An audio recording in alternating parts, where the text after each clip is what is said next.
At eto na nga, ang lupit ho ng balita na ito. Itong balita na ito kung saan sila daw ay naimbitahan ni Marcos sa kalagitnaan ng mga sakunang nangyayari, korupsyon, sa kalagitnaan ng mga matitinding panggagasta at mga katiwalian na nangyayari sa Pilipinas at lalong-lalo na nangyari lamang dito sa Cebu. Abay, may lakas loob pa na si Marcos ay imbitahan ang mamahaling grupo na Blackpink. Ito ho'y K-pop. Nako, alam nyo mga kababayan hindi ko alam kung matutuwa ako o hindi ako matutuwa dahil hindi ako, mahilig naman po talaga ako sa mga K-pop kasi alam nyo naman, meron din tayong hinahawakan na girl group. So ibig sabihin, talagang ito yung mga nagbigay inspirasyon sa amin. Pero hindi ko alam kung matutuwa ako dito dahil ito na nga yung nangyayari sa bayan natin. Ang tindi ng korupsyon. At dahil sa korupsyon, maraming namamatay dahil nga po sa mga bagyong nangyayari, lintik ang baha. Pero nagkaroon pa ng kapal ng muka itong si Marcos na imbitahan ng Blackpink di umano. Banat Bay, baka naman fake news yung sinasabi. Nako, si Banat Bay pa, hindi ito magpe-fake news Hindi ko tayo nagpe-fake news. Pero, saan mo ba nabalitaan niya, Banat Bay? O, ito. Tingnan natin itong picture na ito. Ito po ay isang lehitimong balita. Ayan, naku po, pabihira. Ang sisiksi. Ano bagang sabi riyan, Banat Bay? Ito, ang sabi riyan sa balita na yan. Sandali lang, chotomate. Masyado kayong atat-natat porket Blackpink lang Ang sabi sa balita na ito, ayan, umapila si Pangulong Marcos Jr. sa lahat ng tanggapan ng pamahalaan na iwasan ang magarbong Christmas party bilang pakikiramay sa mga kababayang nasalanta ng sunod na kalamidad sa bansa. Ayos maganda. Maganda yung sinabi niya, maganda.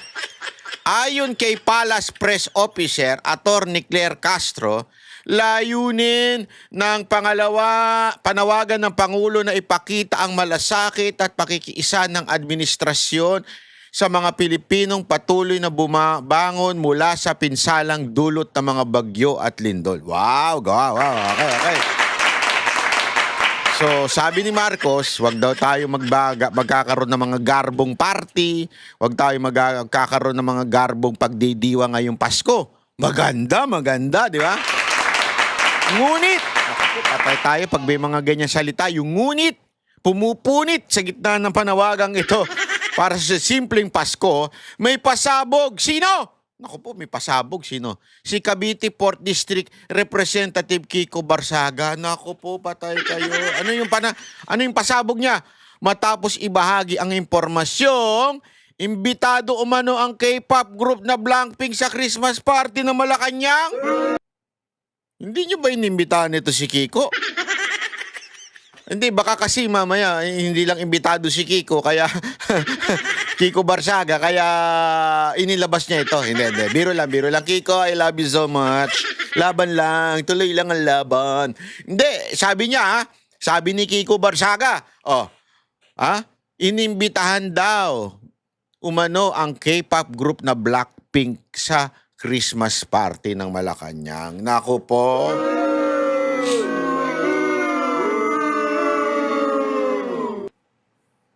Sandali. Baka naman, inimbitahan lang. Hindi sila magpe-perform. Ali kayo, invited kayong lahat. Beyonce, punta ka na rin dito. Baka ganun lang. Di ba? Rihanna, punta ka na dito. Baka ganun lang. Ikaw naman, Kiko Barsaga, di naman ibig sabihin nun, magpe-perform ang Blackpink. Naku naman. Joke. Kidding aside, Malala na talaga itong presidente natin, Malala na talaga. Kung ito'y totoo, tangina ang kapal ng muka. Sa kalagitnaan ng mga sakunang nangyayari sa Pilipinas, ang sagot sa korupsyon, Blackpink.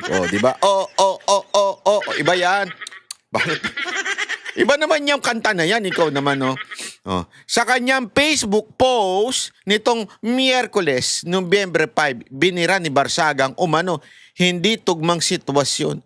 Simpleng handaan lang ang LGU sa Pasko tapos si Marcos may Blackpink sa Malacanang. Naku po.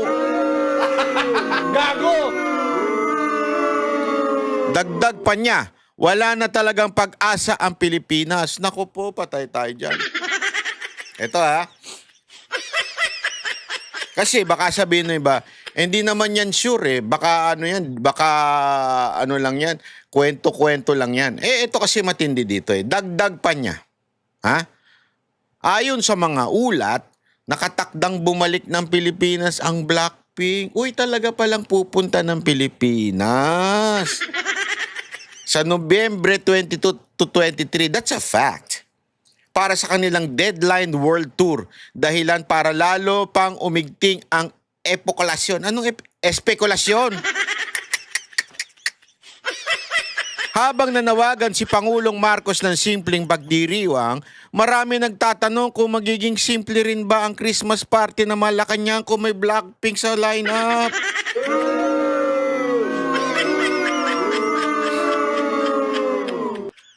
Marcos, ako nga po pala si Banat Bay. Baka pwede mo akong imbitahan. Para sama-sama naman tayo magsaya doon, di ba? Nang tut, turut, turut. Ay, ibang kanta rin pala, iba yun. Hindi, favorite ko yung kanta nilang Whistle Lalo na pag kumikending-gending na ng ganyan. Gusto ko yung kanta nilang yun Tsaka yung apate, te.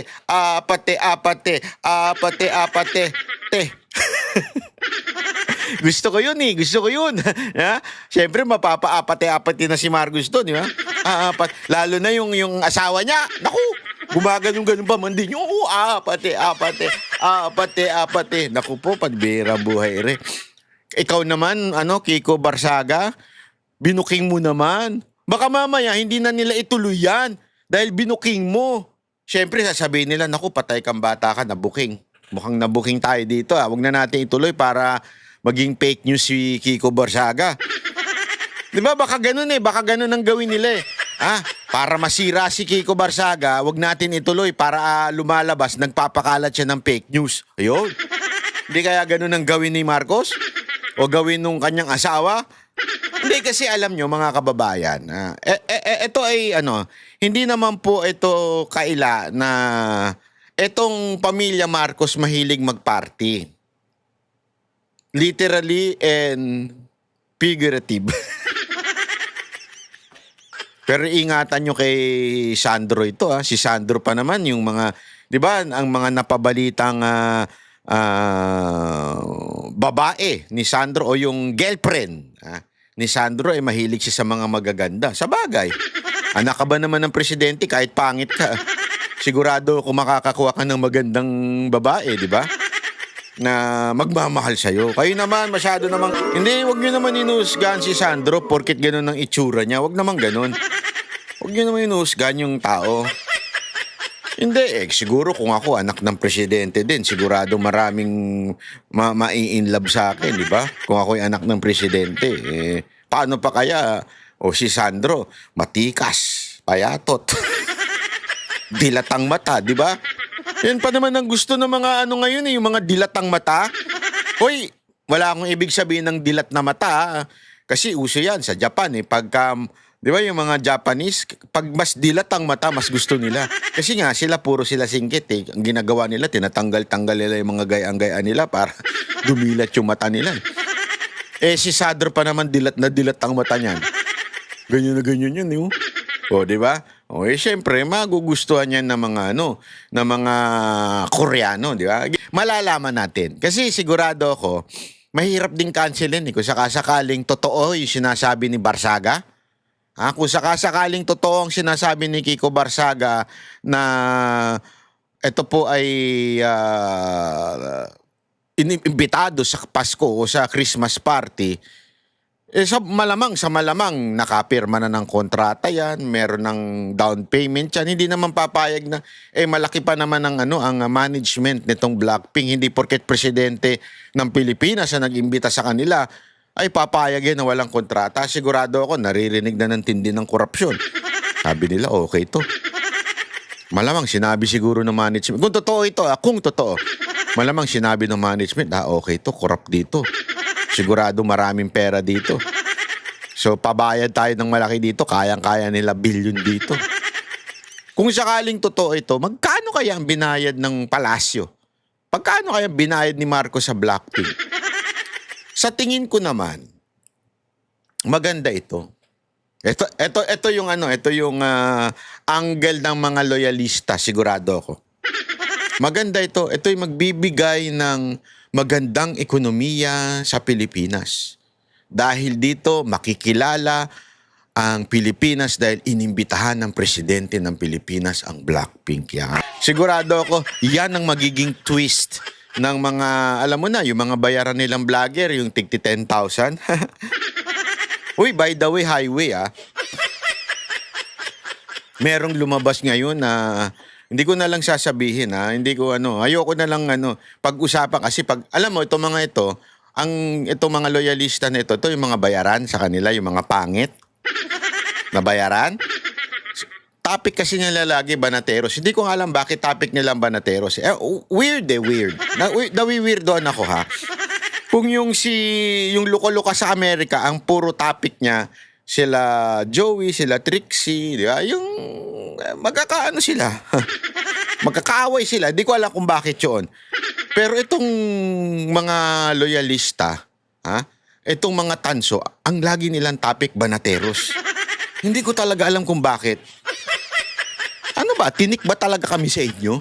Tinik ba talaga kami sa inyo? Mantakin mo dahil may nilabas si Jay Guevara na 10,000 na yun talagang proven. Merong ebidensya. Naglabas ng resibo sino ba? Si Jay Guevara ba o naglabas? Si Sir Jack. Naglabas ng ebidensya na bayad ng 10,000 pesos yung naninira sa atin. Meron silang nilabas na kesyo may ini-interview yung luka-lukang babae. Na ngayon, hinahunting na ni Crisette. Kasi kesyo 20 million daw ang binayad. Sabi ko, wow. Sabi ko nga, sana totoo. Hindi, ako talaga wini-wish ko. Sana totoo yun. Iiwan ko na kayong lahat. 20 million babayaran ako para manahimik. Iiwan ko na kayo lahat. Hindi, joke lang po Hindi, pero hindi pa po kasi ako nakakakita ng 20 million sa buhay ko di ba? Hindi po pa po ako nakakahawak ng 20 million. Nakahawak na ako mga 19 million. Pero 20 million di pa po. So gusto ko makahawak ng 20 million, di ba? Sabi ba naman? Tapos binanggit pa doon. Si Banat Bay paulit-ulit yung siraulong Sabi niya, si Banat Bay. Class A yan. Sabi ko, tuwan-tuwa naman ako, naging wagyu ako. Hindi, kasi pangarap ko yan 'Di ba? Alam niyo naman, favorite ko yung steak, 'di ba? Favorite ko, wagyu. Yan ang aking dinner palagi, wagyu. Yan ang favorite ko talagang pagkain, wagyu. For the first time, tinawag akong class A daw ako. Panalo yun, Maraming salamat doon sa mga siraulong vlogger na mga loyalista na tinawag akong class A. Yun. Hindi, kasi alam mo, nagtaka lang ako doon sa video na yun. Doon pa lang sa simulang sinabi niya, alam mo na kagad fake news. Bakit? Sabi ba naman niya, di ba dati akong nasa payroll ng mga Duterte? Tangina doon pa lang, kahit wag mo na kaming banggitin, alam na ng tao fake news ka Bakit? Ikaw babayaran? Hambirang buhay, Babayaran ka? Wala ka nga utak Ngipin nga, wala, utak pa. Di ba? Tapos babayaran ka? Una-una, ang Pangulong Duterte hindi nagbabayad dyan. Ever since kuripot yan. Alam mo kung ano lang natanggap ko sa mga yan? Alam mo kung ano? Sasabihin ko na sa'yo. Ang natanggap ko lang dyan, suha. Tuwing Pasko, suha. Alam mo, hindi, pero na-appreciate ko naman yun yung binibigay ng Malacanang noon. Every time na Pasko, birthday ko, asahan mo may suha ako dyan. Totoo. Eto wala, diretsuhan tayo. Sabi ko nga, sana naman next time durian. Para medyo, alam mo yung mas mahirap-hirap naman bilhin. Suha. Eh kaya nga yung sinabi niya kagad, doon kagad di ko na tinuloy yung video na yun na sinabi niya sa akin sinabi niya na dati daw siyang nasa payroll ng mga Duterte. Doon pa lang alam mo ng kasinungalingan. Una, wala kang utak. Wala ka namang followers. Wala kang big channel. Bakit? Palamura ka. Laging natatanggal yung channel mo. Sinong naniniwala sa'yo? Wala. Siguro nga kahit nanay mo hindi naniniwala sa'yo eh. Tapos sasabihin mo, nasa payroll ka ng mga Duterte. Diba? Sigurado ko, mga kababayan, etong mga bayarang loyalista na vlogger na ito, palalabasin pa nila na etong pag-imbita sa Blackpink ay isang magandang gawain ni Marcos. Kasi sila ganyan kain tae sila eh. Kahit anong isubo sa kanila, tae, kahit yung basang tae iinumin niya mga yan. Kasi nga, pagbayad ka, kahit anong gagawin mo. Kahit pangit, pagagandahin mo. Kahit palpak, sasabihin mo maganda. Kasi nga, bayaran ka eh. Ito, literal na kung ito'y totoo. Kung ito'y totoo na sinasabi ni Kiko Barsaga. Uy, sounds familiar. Kiko Barsaga. Ito'y isang malaking kalapastangan sa bawat Pilipino. Ito'y isang matinding pagmamalabis. Naghihirap na ang bayan mo. Ang taas-taas na ng dolyar dahil nga sa korupsyon, dahil sa mababa ang mga namumuhunan sa Pilipinas, nagsisialisan na mga investor, naisip mo pa, sumagi pa sa isip mo na maggumastos para lang sa isang Christmas party. Naku po, di maganda yan. Pero ako, sigurado ako siyempre alam nyo naman, pagka sinabi, pag tinalakay ni Banat Bay, siguradong magte-trending yan, siguradong makakarating sa Malacanang kasi alam kong nakatutok sila dito eh. Tutok na tutok sila sa mga banateros eh. Alam ko yan. Maliwala kayo sa akin, alam namin yan. At marami nang nagsasabi sa amin na talagang nakatutok sila sa banateros. At eto, dinidiscuss na nga natin. Sa tingin ko, mukhang babawiin nila ito.